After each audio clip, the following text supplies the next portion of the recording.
There is a moment, just before sleep takes you, when the mind hovers between what is real and what cannot possibly be. You are not dreaming.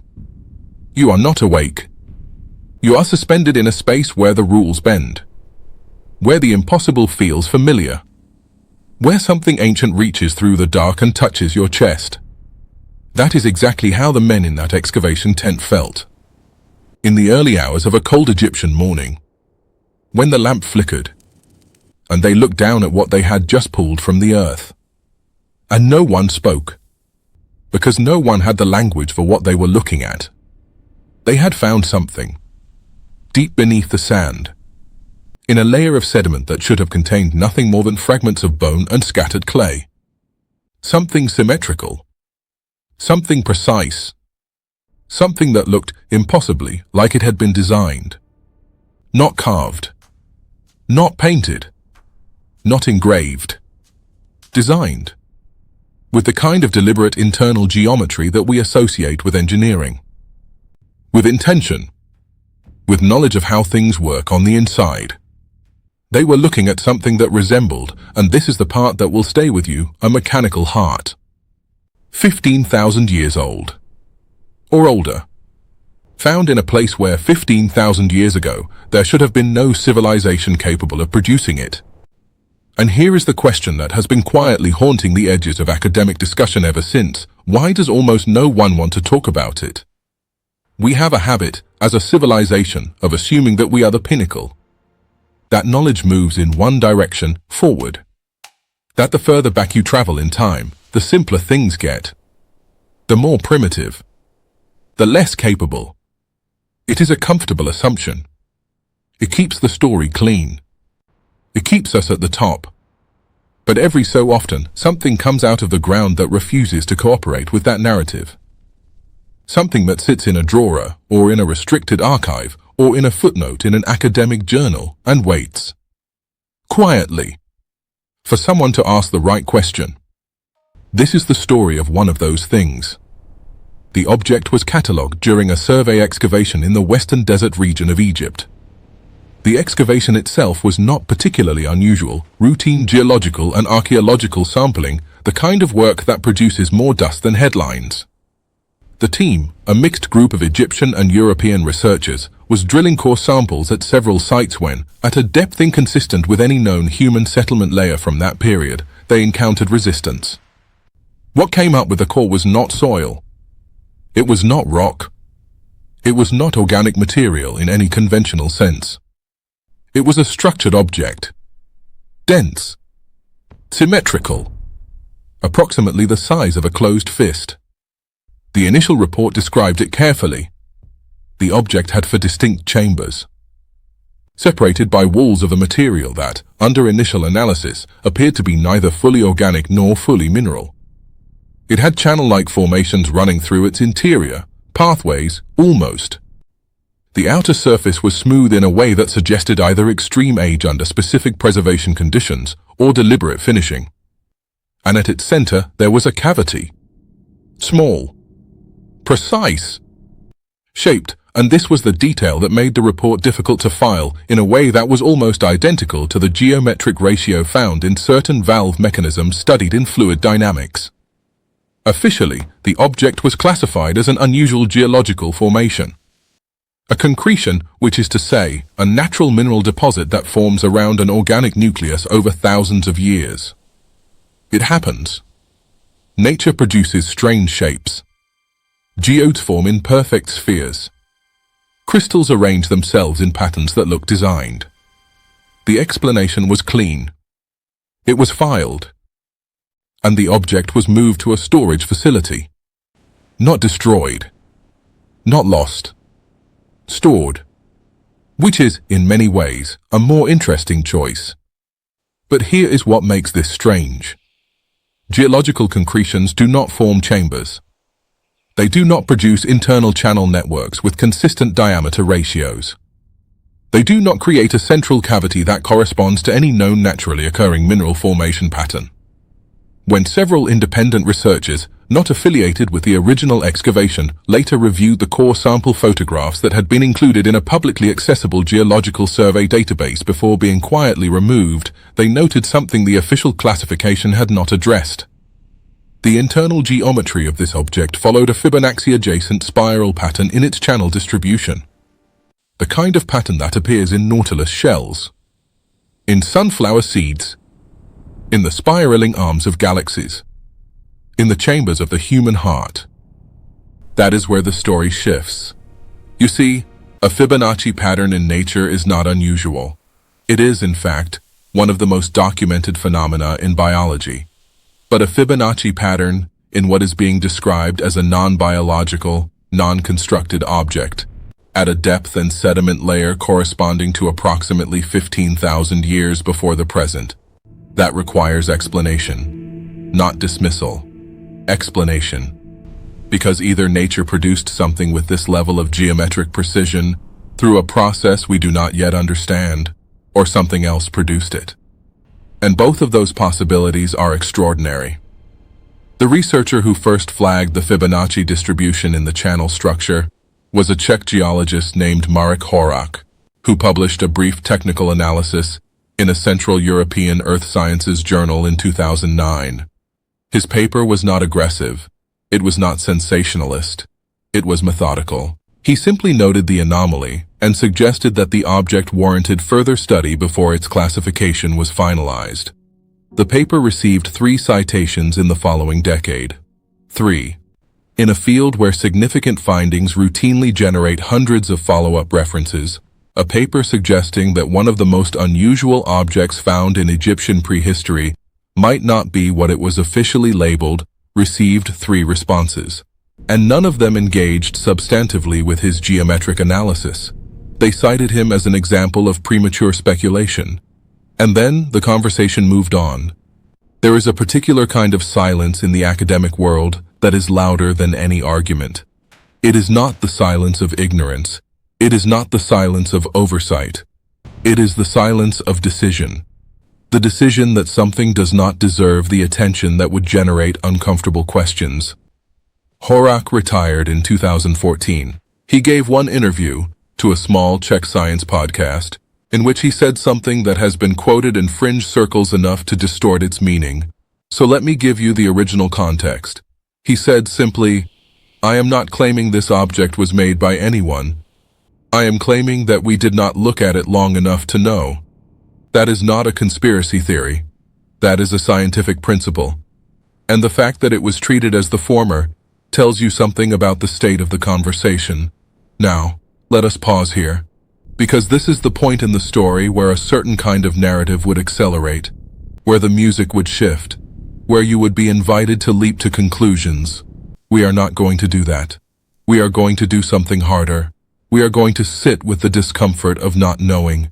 And we are going to look at what surrounds this object, not to construct a theory, but to understand a pattern. Because this is not the only time this has happened. In 1936, a team of archaeologists working in Iraq uncovered a series of clay jars, now known as the Baghdad batteries, that contained copper cylinders, iron rods, and asphalt stoppers. When reconstructed and filled with an acidic solution, they produced an electric current. They are approximately 2,000 years old. The official academic position is that they were used for storing scrolls, not for generating electricity, because the idea that electricity was harnessed 2,000 years ago conflicts with the accepted timeline of technological development. The jars sit in the Baghdad Museum. They are not secret. They are simply not discussed in the way their implications would seem to require. In 1900, divers off the Greek island of Antikythera recovered a corroded bronze mechanism from a shipwreck dated to approximately 70 BC. It took over a century of analysis to fully understand what it was. The Antikythera mechanism, as it is now known, is an analog computer. It predicted astronomical positions and eclipses with a level of mechanical complexity that was not supposed to exist until the 14th century. It is not disputed. It is in the National Archaeological Museum in Athens. It is acknowledged. And it is treated as an anomaly, a one-off. a strange exception to an otherwise linear story of technological progress, not as evidence that we may have fundamentally misunderstood the timeline. And now, in the sediment of the Egyptian Western Desert, something else waits in storage. An object with internal geometry that matches biological engineering principles. An object from a layer of time when, according to what we teach, there was no one capable of producing it. An object that one researcher looked at carefully and said, "We have not looked at this long enough," and was met with silence. There is a question here that goes beyond archaeology, beyond geology, beyond the specific details of any single object. The question is this: what happens to a civilization's sense of itself when its history is incomplete? What are the consequences of a story with gaps that have been papered over rather than examined? Because the official history of human capability, the timeline we teach in schools, the arc we have constructed from stone tools to smartphones, is not a neutral document. It is a narrative. And like all narratives, it has authors. And like all narratives, it serves someone. The question of who it serves is one worth sitting with. We are not arguing here that ancient civilizations had factories, or microchips, or engineering departments with blueprints on whiteboards. We are arguing for something smaller, and, in a way, more profound. We are arguing for the possibility that human intelligence, the capacity for abstract thought, for geometric understanding, for the manipulation of natural materials into precise forms, may be considerably older than the dominant story suggests, and that this possibility, if seriously entertained, would require a rewrite of everything we think we know about where we come from, about what we are, about how long we have been capable of the things we believe are modern. That rewrite has not happened, and there are structural reasons why it has not happened. Careers are built on existing frameworks. Institutions are funded based on accepted models. Discoveries that contradict the model create administrative difficulty. They require retraining. They require the renegotiation of professional reputation. They require people in positions of authority to say, in public, that they were wrong. And human beings, even brilliant, well-meaning ones, are not naturally inclined toward that. This is not malice. It is not a conspiracy. It is something more ordinary, and therefore more persistent. It is the simple, powerful gravity of the established. Think about what it means to belong to a story. Your entire understanding of civilization, of how far humanity has come, of what separates you from your ancient ancestors, rests on a timeline. That timeline begins with primitive tools and ends, for now, with you, watching this, on a device that would have looked like sorcery to anyone alive 500 years ago. That arc, from flint to fiber optic, from cave walls to cloud computing, is the story that gives modern humanity its identity, its pride, its sense of direction. We are the most advanced version of something that has been slowly, linearly progressing for a very long time. But what if the line is not straight? What if it has dips and peaks we have not yet accounted for? What if there were moments, eras perhaps, when knowledge reached heights that were later lost, not because of aliens, not because of supernatural intervention, but simply because civilizations collapse, libraries burn, floods come, languages die, and the knowledge encoded in objects and architecture and practice dissolves back into the earth, leaving only fragments. Fragments that, when found, are filed as anomalies and moved to storage, because accepting them as something more would require a kind of intellectual courage that institutions are not structurally designed to produce. The object from the Western Desert has not been publicly studied since the original survey. Its current location is listed in one Egyptian governmental archive as accessioned, restricted pending further classification. That is a bureaucratic phrase that means, in practice, nothing is happening. It is in a box, in a room, in a building, and the sand above where it was found has been reclaimed by the desert. And the men who pulled it from the earth have gone back to their universities and their routines. And the world has continued to turn on the axis of the story it prefers. But here is what does not go away. The geometry, the chambers, the channels, the central cavity with its precise dimensions, the Fibonacci spiral distribution that appears in the design of the beating muscle in the chest of every human being alive right now. The fact that something with these properties was found 15,000 years deep in a layer of the earth. These are not feelings. They are not interpretations. They are measurements. And measurements do not expire. They do not become less true because no one publishes a follow-up paper. They sit in a storage facility somewhere in northern Egypt, and they wait. Consider this also. The western desert of Egypt is not an empty place in terms of what it holds beneath its surface. It is one of the most geologically complex regions on the continent.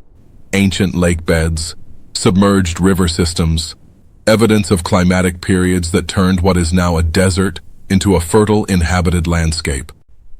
The Sahara was not always what it is today.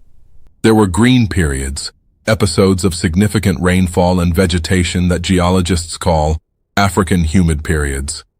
And the most recent major one ended somewhere between 10 and 6,000 years ago. Which means that 15,000 years ago, the region where this object was found was not barren wasteland. It was livable. It may have been inhabited. And if it was inhabited by people with more capability than our current models account for, then the object makes a different kind of sense. Not the sense of myth, not the sense of speculation, the sense of a gap waiting to be properly examined. We live in a time when more information is available to more people than at any point in human history.